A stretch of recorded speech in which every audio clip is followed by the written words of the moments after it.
En, en- en fait, comme je viens de parler de tout ça, il faut aussi que je mentionne autre chose. Comme j'en ai parlé hier soir, en fait, la souffrance, euh, quand il y a un manque de dharma, en fait, pourquoi est-ce qu'il y a de la souffrance? C'est parce qu'il y a un manque de dharma, un manque de pratique du dharma.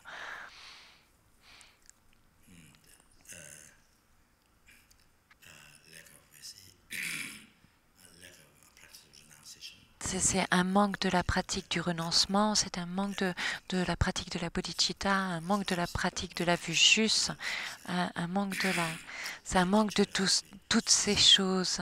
Et en fait, donc la vie devient souffrance, complètement souffrance. En fait, on peut devenir plus riche, mais complètement insatisfait. Et donc, il y a tellement de dépression. En fait, c'est de plus en plus de dépression.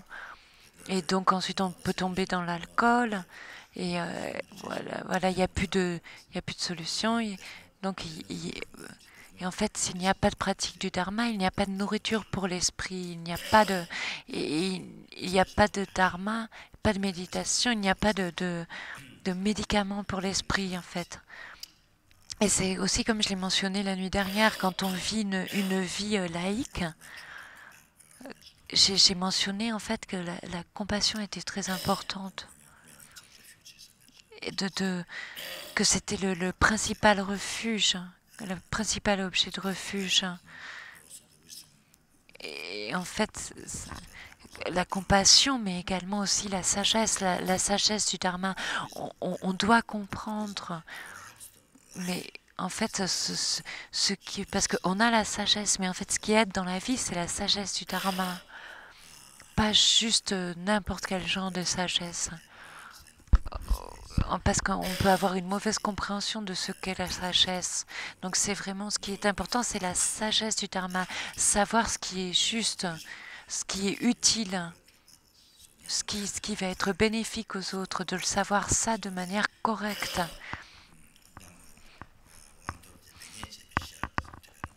En tibétain, en fait, c'est langto. C'est c'est ce qui Sherablangdo. En fait, c'est reconnaître ce qui doit être pratiqué et reconnaître ce qui doit être abandonné, ce qui est bon et ce qui est mauvais. Et avec cette sagesse, on peut découvrir cela. Savoir ce qui est bon, ce qui est mauvais, en fait, avoir la sagesse qui est capable de reconnaître ça, ça c'est... En fait, je pense que ça, c'est la plus grande question dans le monde.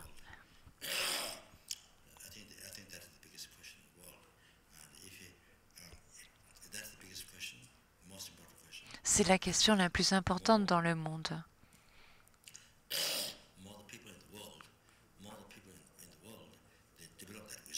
Et plus il y aura plus les gens dans le monde développeront cette sagesse et comprendront exactement ce qui fait du mal, ce qui est bon, ce qui est mauvais.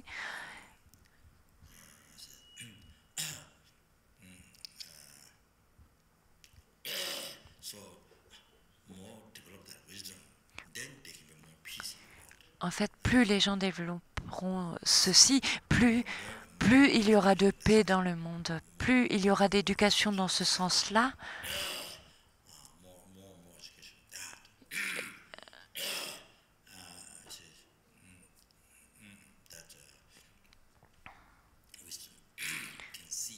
Parce que cette sagesse, en fait, cette sagesse peut voir ce qui est bon ou ce qui est mauvais, ce qui est bénéfique ou ce qui fait du mal aux autres. Et donc, euh, et donc, plus il y aura d'éducation dans ce sens-là, plus il y aura de paix dans ce monde.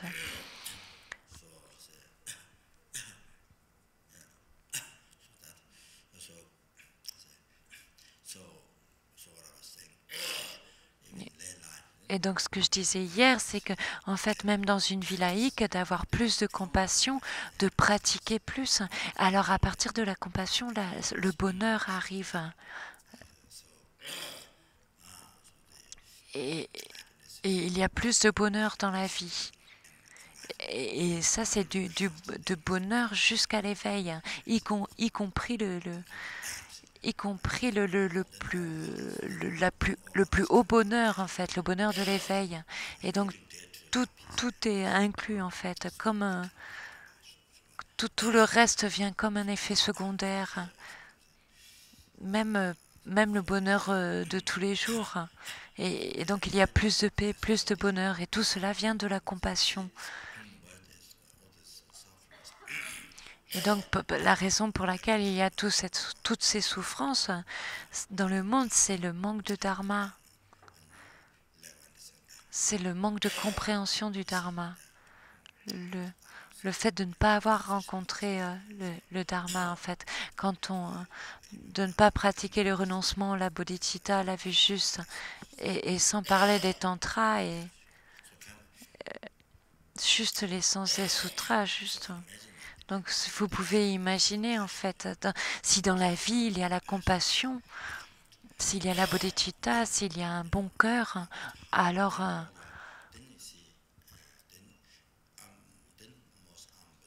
alors,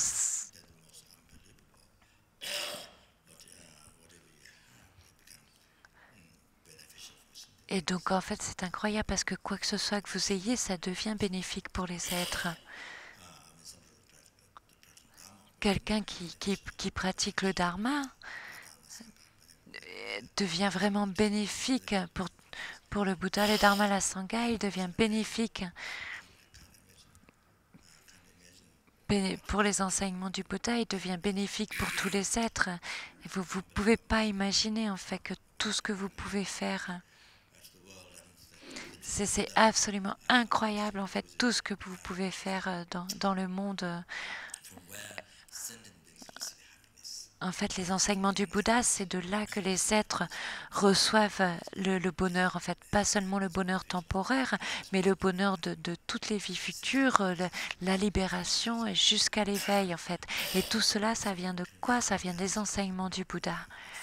Et donc, vous imaginez comment vous pouvez servir les enseignements du Bouddha. C'est incroyable si tout ce que vous pouvez faire pour tous les êtres, pour servir tous les êtres avec ces enseignements. Et de cela, vous tirez tellement de satisfaction. En fait, c'est une satisfaction incroyable et puis tellement vous êtes tellement rempli.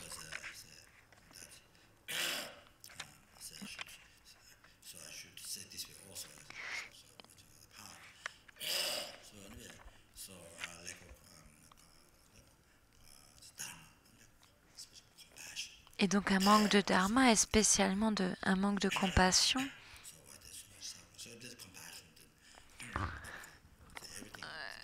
En fait, c'est de la souffrance. En fait, pourquoi est-ce qu'il y a des suicides dans le monde? En fait, s'il y a de la compassion, si on est dédié aux autres êtres, si on utilise tout ce que l'on a pour être bénéfique à un nombre incalculable d'êtres, si on dédie tout ce que l'on a pour les autres qui sont en nombre incalculable,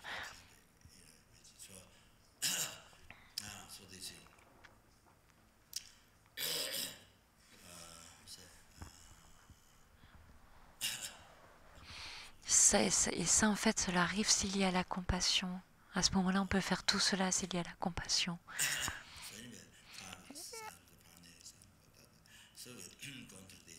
Et donc, en fait, les, les,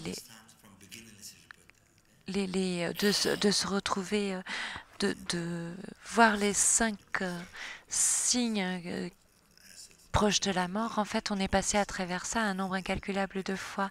Et toute la souffrance des états intermédiaires, toutes les souffrances inimaginables qui sont mentionnées par Pabompa Rinpoche, en fait, dans les méditations sur l'impermanence et la mort, hein,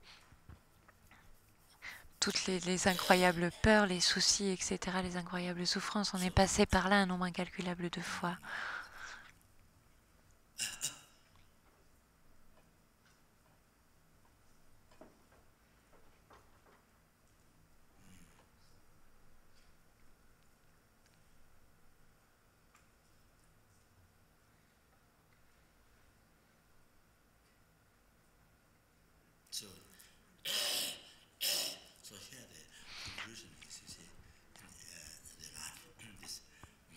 Donc ici, en fait, la conclusion, c'est que dans cette précieuse renaissance humaine qui est incroyablement précieuse, en fait, même en une seule minute, en une seule seconde, on doit faire quelque chose.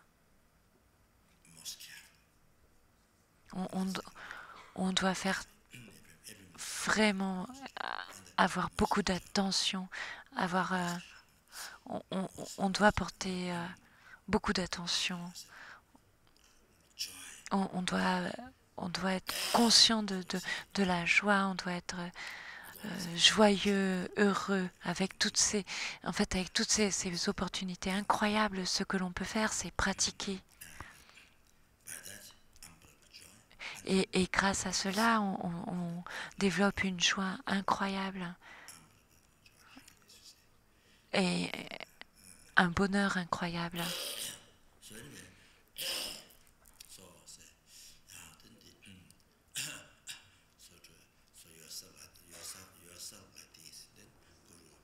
Et donc pour revenir tout au début, en fait, donc vous voyez le gourou au-dessus de votre tête et en fait, on fait la requête juste une fois.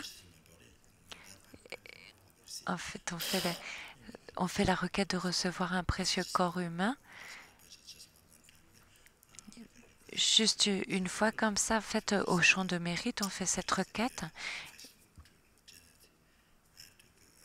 Et on fait, en fait, on demande de toutes les bénédictions pour actualiser à nouveau un corps, une précieuse renaissance humaine, pour actualiser toutes les réalisations,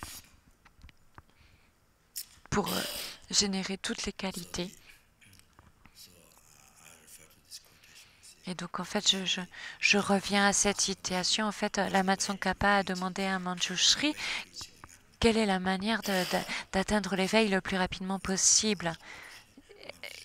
Et Manjushri a répondu,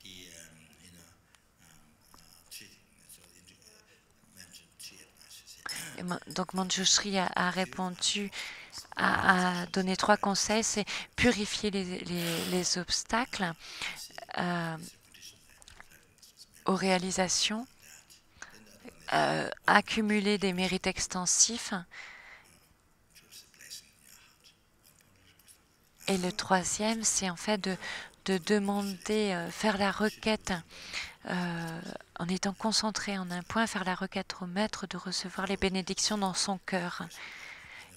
Et en fait, Manjushri est l'incarnation de tous les Bouddhas, de la sagesse de tous les Bouddhas. Et c'est lui qui a expliqué ça. Hein. C'est pas juste quelqu'un, c'est pas juste en fait une habitude comme ça ou une coutume de la prière de requête. C'est Manjushri qui a expliqué cela.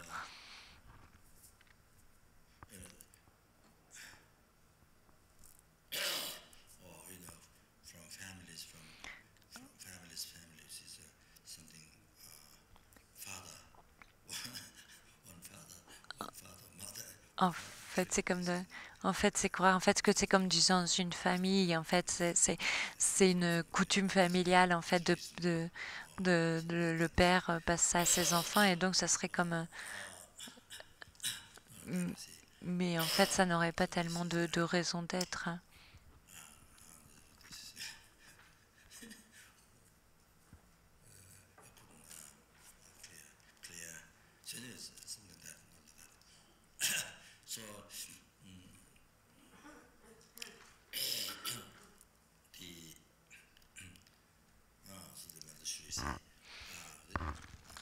Et donc, Manjushri,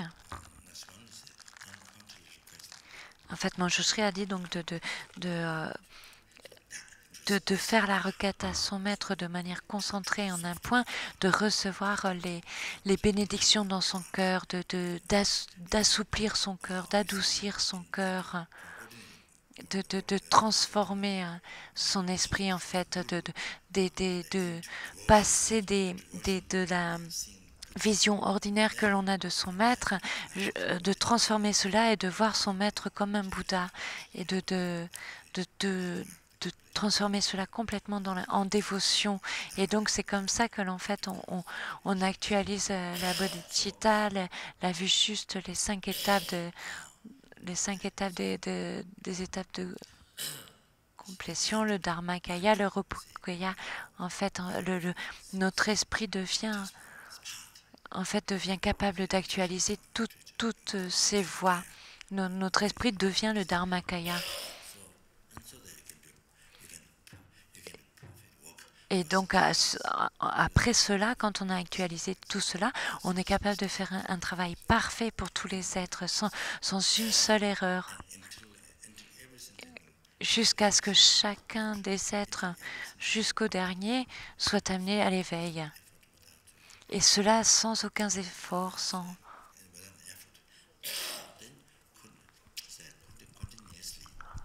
Et donc, continuellement,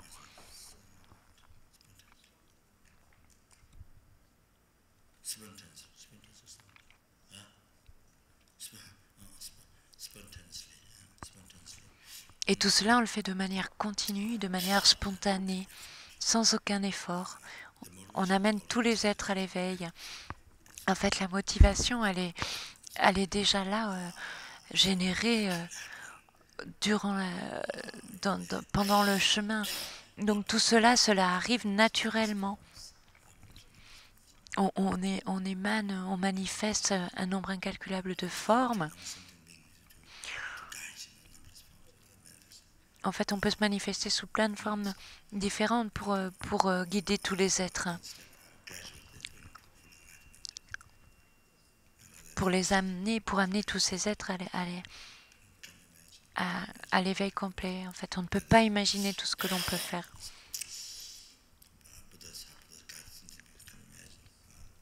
Et c'est comme ça que les Bouddhas guident les êtres, en fait. C'est incroyable, c'est inexprimable la manière dont les Bouddhas guident tous les êtres.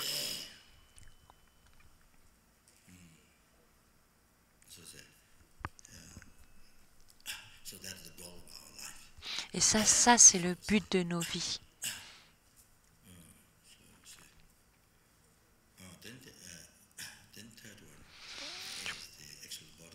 Et donc, pour en revenir encore à la pratique que Rinpoche expliquait au début, donc la troisième partie, c'est le corps actuel, en fait. C'est l'esprit qui médite sur la voie vers l'éveil, la méditation du Lamrim.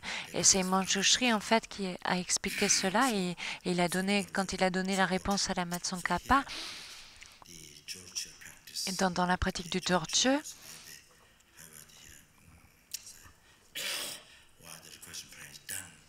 pourquoi est-ce qu'en fait on fait cette prière de requête avant de méditer sur la voie?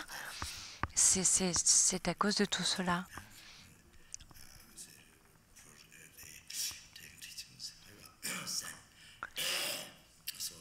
Ou on le fait donc, on fait cette prière de requête avant de méditer ou avant de prendre des enseignements.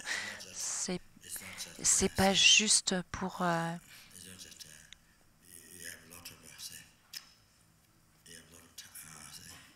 c'est pas juste comme si vous aviez beaucoup de temps et vous savez pas quoi faire. Donc vous remplissez le temps en faisant des requêtes comme ça. Mais c'est pas comme ça, non. C'est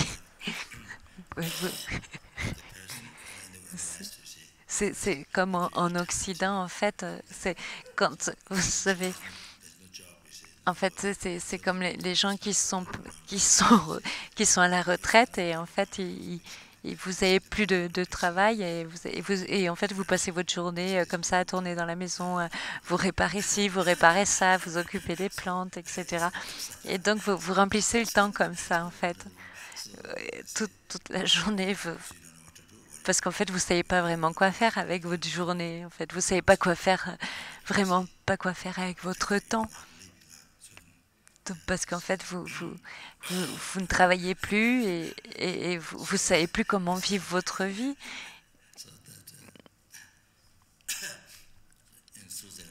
Alors, par exemple, en Suisse, et une fois, en fait, il y avait donc, je sais pas ce qui était arrivé, peut-être. J'étais, en fait, il y avait plus de travail pendant 2 ou 3 mois, et parce que et en fait, les Tibétains qui vivent ensuite, en fait, ils étaient très très heureux parce qu'en fait ils pouvaient faire toutes leurs prières, ils pouvaient faire tout leur, tous les engagements qu'ils avaient, etc. Mais en fait les autres, les Suisses, eux, ils étaient... ils, donc tous les autres Suisses en fait qui n'avaient pas rencontré le Dharma, eux ils se faisaient tellement de soucis, tellement de soucis. Et vous voyez en fait la différence ici en fait, c'est la SEM, c'est les deux groupes de gens qui travaillent de la même manière, mais en fait, les Tibétains qui vivaient en Suisse, eux, ils étaient tellement contents parce qu'ils pouvaient faire toutes leurs pratiques, ils pouvaient faire tous leurs mantras, ils étaient très très contents qu'il n'y ait plus de travail. Et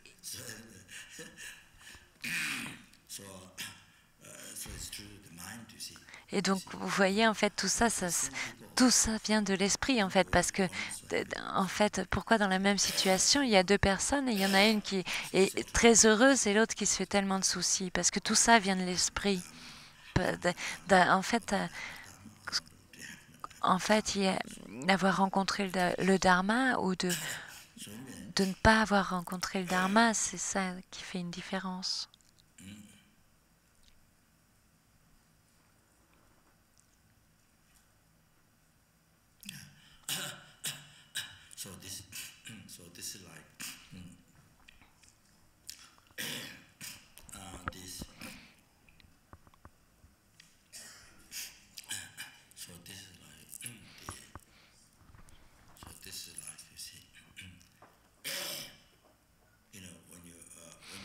Donc en fait, c'est un petit peu quand vous plantez une graine ou vous plantez une fleur.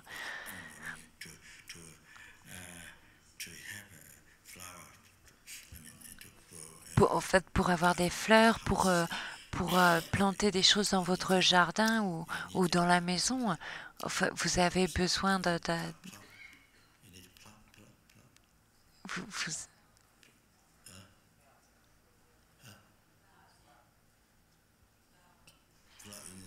vous avez besoin de... Vous avez besoin donc de la terre, vous avez besoin de l'engrais, du poivre. Rinpoché demande le mot, en fait.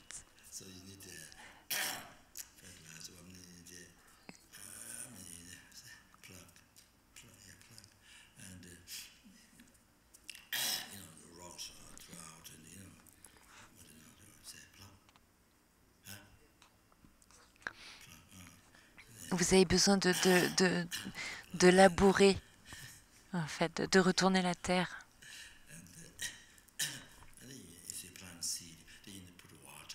Et donc après, vous avez besoin de mettre de l'eau, vous avez besoin, en fait, vous avez besoin de toutes les conditions, vous avez besoin que toutes les conditions soient ensemble pour que la graine puisse pousser, en fait.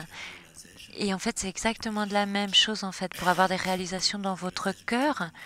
Pour que les réalisations sortent de votre cœur, en fait, vous avez besoin de toutes les conditions.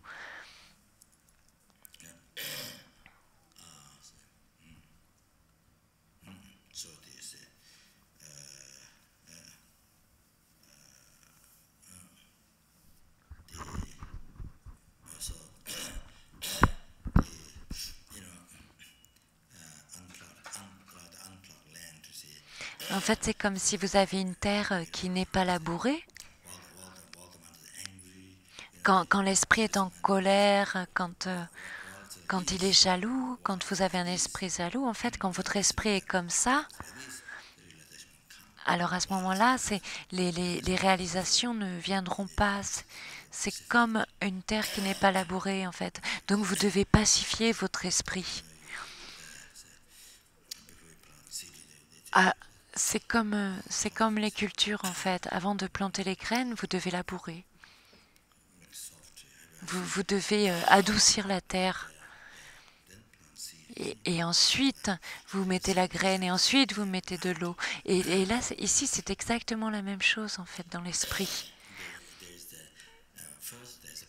D'abord, il y a, en fait, d'abord, il y a la nature de Bouddha qui est le potentiel dans l'esprit, qui permet de faire grandir les réalisations dans l'esprit.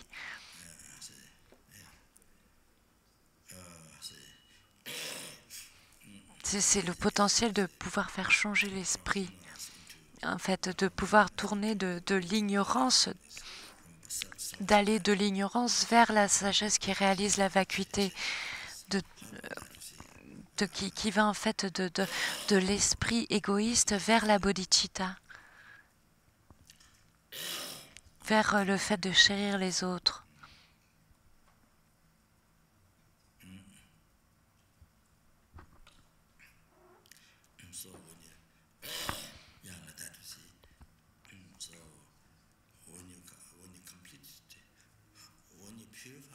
Et donc, quand vous purifiez les concepts ordinaires, les, les, les, les apparences ordinaires, les vents et les esprits impurs, quand tout cela est purifié, quand vous actualisez cette sagesse extrêmement subtile de la claire lumière,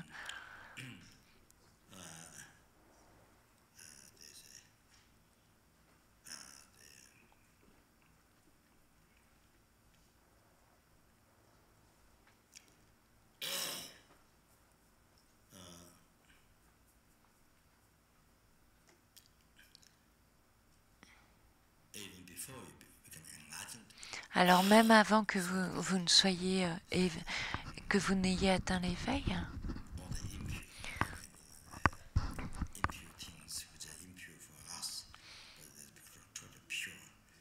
même en fait tout ce qui est impur, en fait tout ce qui est impur, en tout cas de notre vue, devient totalement pur.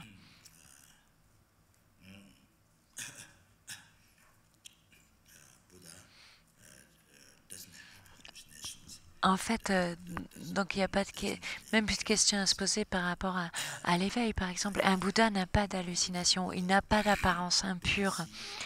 Le Bouddha, le Bouddha voit nos apparences impures, mais lui-même n'a pas d'apparence impure. Même en fait quelque chose qui a un mauvais goût pour nous, pour un Bouddha, c'est juste du nectar. Même par exemple le caca ou le poison ou n'importe quoi, pour un Bouddha, c'est de la nature de la béatitude. Tout est complètement pur pour les sens d'un Bouddha. Tout est de la nature, tout est de cette nature complètement pure.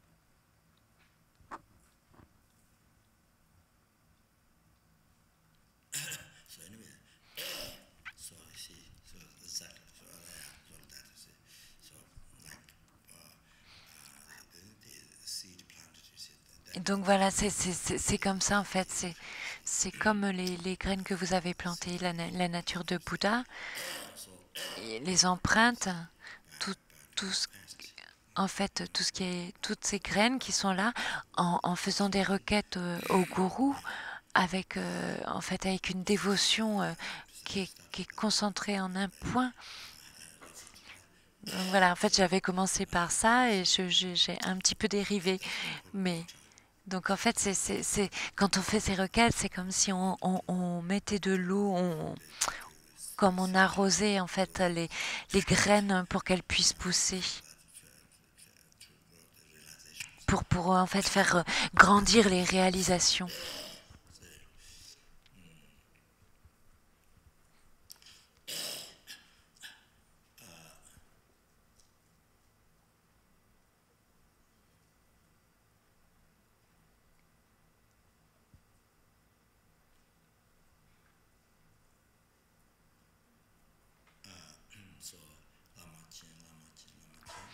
Donc quand on dit dans la prière, appelez le maître au loin, Lama Ken, Lama Ken, Lama Ken, je vous en prie la main, comprenez-moi, prenez soin de moi. On le dit 3 fois.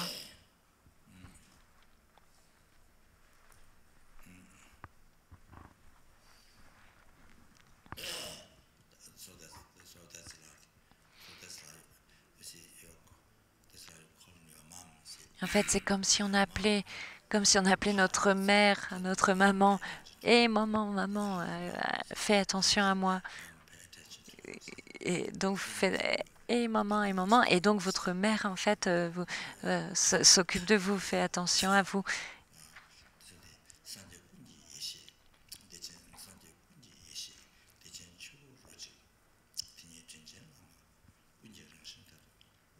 Et donc, quand votre maman fait attention à vous, s'occupe de vous, donc vous pouvez demander tout ce que vous voulez. Donc,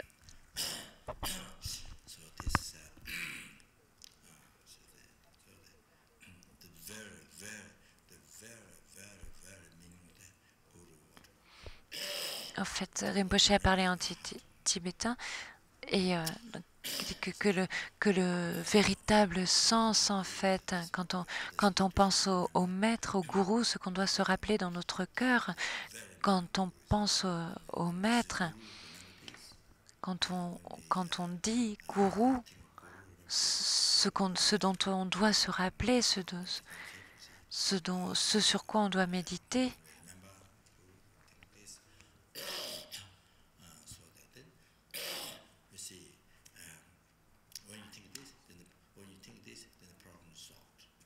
et en fait, quand vous pensez de cette manière-là, en fait, alors tous les problèmes sont résolus. Quand vous pensez au sens du maître, alors tous les problèmes sont résolus.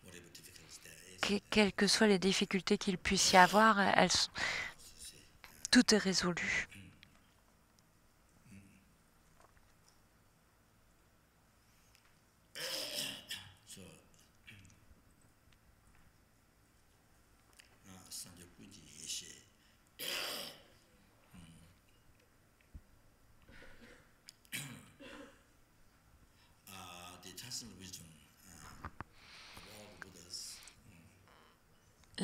Donc, la sagesse transcendantale de tous les Bouddhas, en fait, a un seul goût dans le Dharmakaya. En fait, donc cette sagesse a un seul goût dans le Dharmakaya, c'est le goût, je ne sais pas si c'est le mot exact, le mot approprié en français, mais donc elle est le goût de la nature de la grande béatitude. Donc la sagesse transcendantale de tous les Bouddhas, elle a le goût de la grande béatitude. Et donc,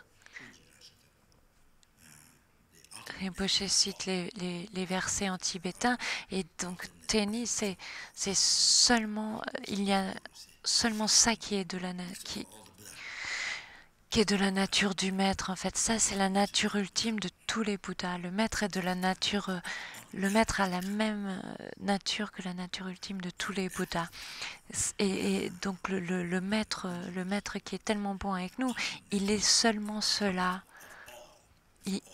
Il a la nature ultime de tous les Bouddhas. Parce que, en fait, c'est la sagesse transcendantale de tous les Bouddhas.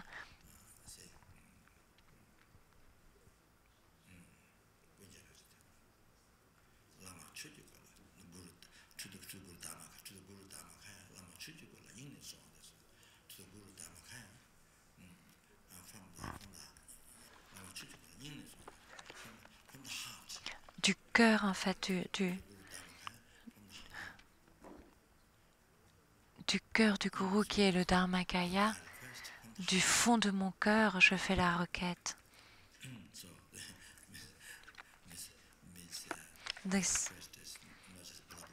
Donc votre requête, en fait, c'est pas juste du blablabla, hein, c'est pas juste entre les lèvres comme ça, blablabla.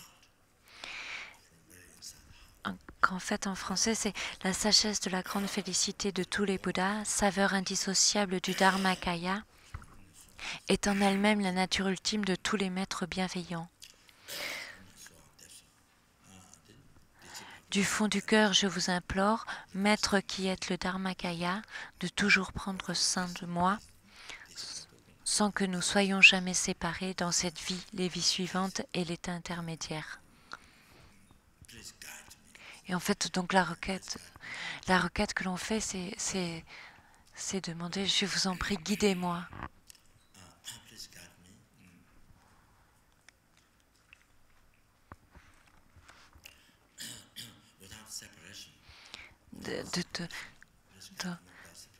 Je vous en prie, guidez-moi sans que nous ne soyons jamais séparés.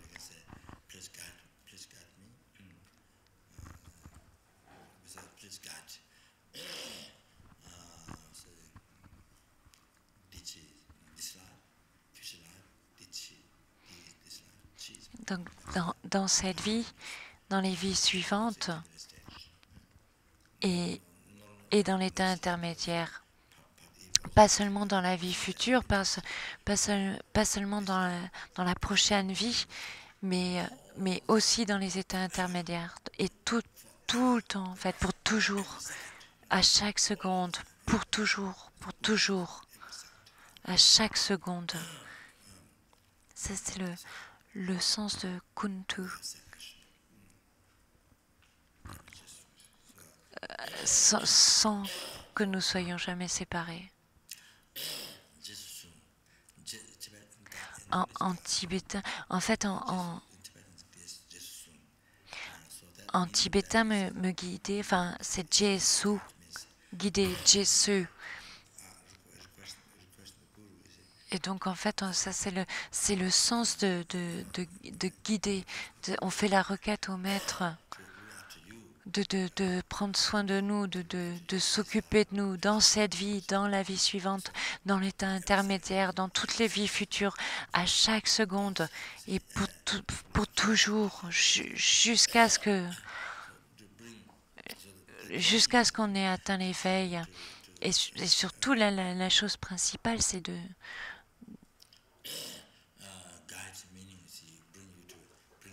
de nous amener jusqu'au Dharmakaya.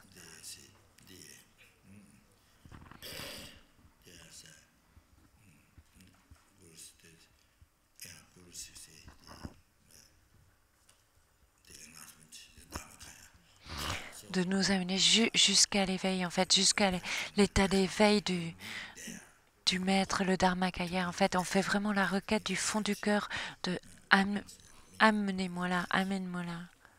Et ça, c'est le sens de ce que veut dire me guider, en fait. Quand on fait la requête d'être guidé, c'est ça que ça veut dire. Ça veut dire toujours prenez toujours soin de moi, guidez-moi toujours, amenez-moi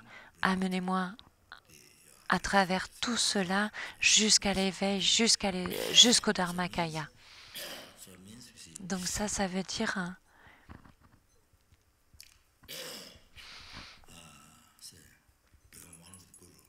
dire devenir un avec le gourou, devenir un avec son maître.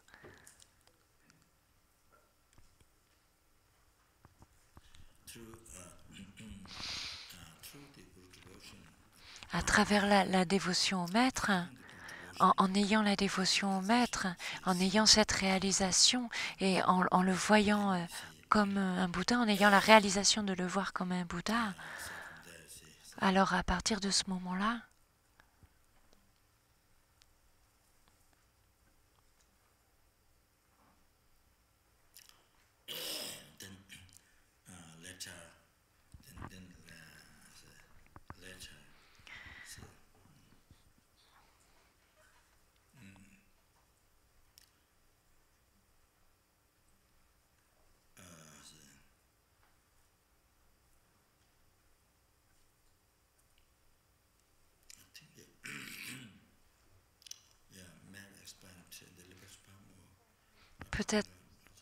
peut-être en fait que c'est expliqué dans la libération dans la paume de votre main de Papa Onkar Rinpoché, en fait.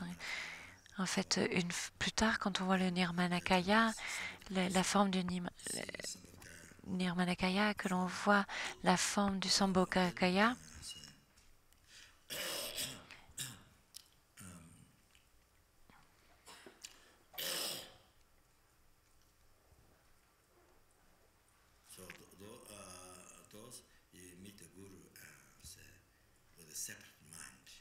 Ceux qui en fait rencontrent le maître avec un esprit séparé, mais en fait quand vous atteignez l'éveil, alors votre cœur et le cœur, votre cœur et le cœur de votre maître deviennent un.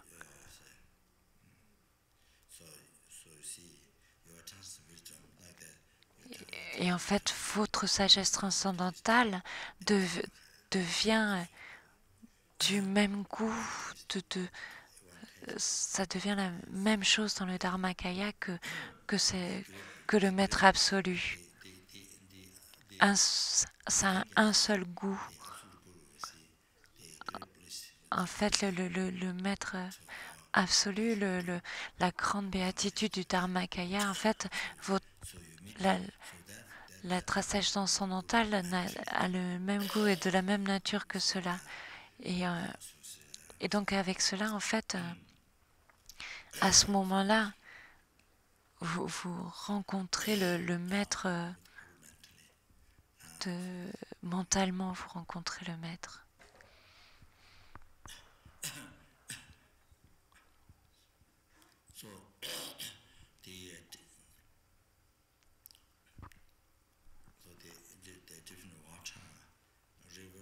En fait, il y a par exemple plusieurs types d'eau. Il y a les rivières, il y a les pluies, et en fait toutes ces eaux différentes se regroupent et font toutes dans les océans et elles deviennent un. Chaque goutte de pluie, en fait, tombe dans l'océan et devient un avec le reste de l'eau. Et donc de là, en fait,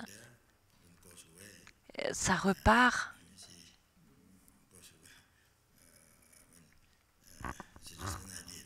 C'est juste une idée, c'est juste un exemple que je donne comme cela.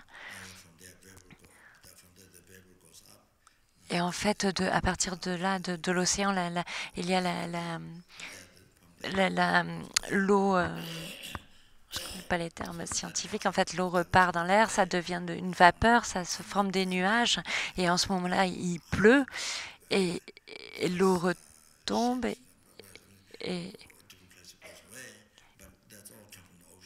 mais en fait, donc l'eau prend différentes formes, mais en fait, toute cette eau vient de l'océan. Et en fait, là où l'eau est... En fait, toute cette eau qui est partie, elle vient de l'océan. Tout venait de l'océan, en fait. Et donc...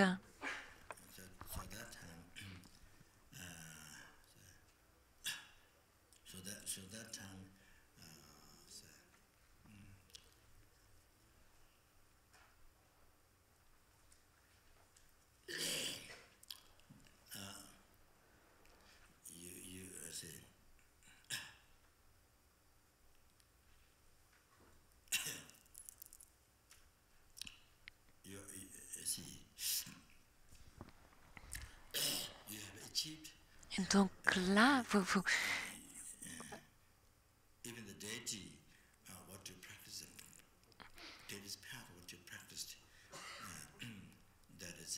en fait, la voie que vous pratiquez, les déités que vous pratiquez, par exemple, si on dit Yamantaka, en fait, la voie principale de la déité que vous pratiquez, en fait, quand vous atteignez l'éveil de Tara, vous atteignez l'éveil de Manjushri, vous atteignez l'éveil de tous les Bouddhas.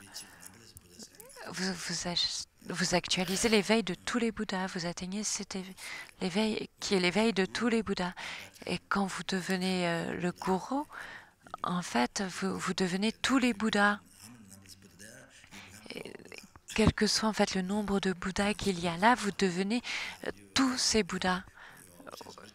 En fait, Mais en fait, vous actualisez la sagesse qui a un seul goût dans le Dharmakaya. En fait, vous atteignez l'éveil de toutes les déités.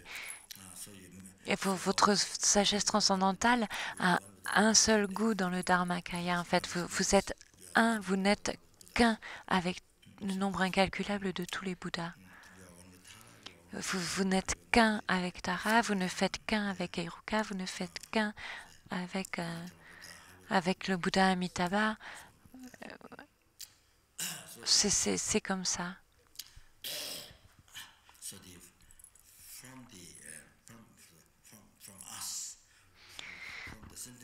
Donc en fait, de notre côté, du côté des êtres, le fait de développer notre esprit de cette manière-là, en fait, de développer la réalisation de voir notre maître comme un Bouddha, du côté de l'être, de notre côté à nous, c'est comme ça.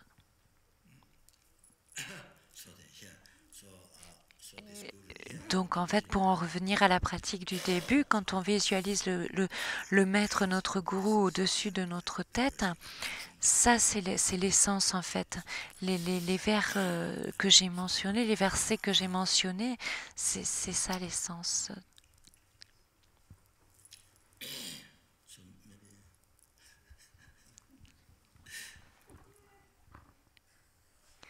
Donc peut-être on va continuer.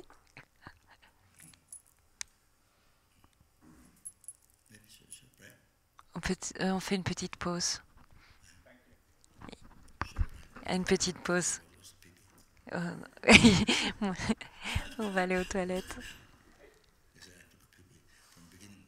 Je dois aller faire pipi depuis le début, mais en fait, j'ai rien dit. Mais... non, merci.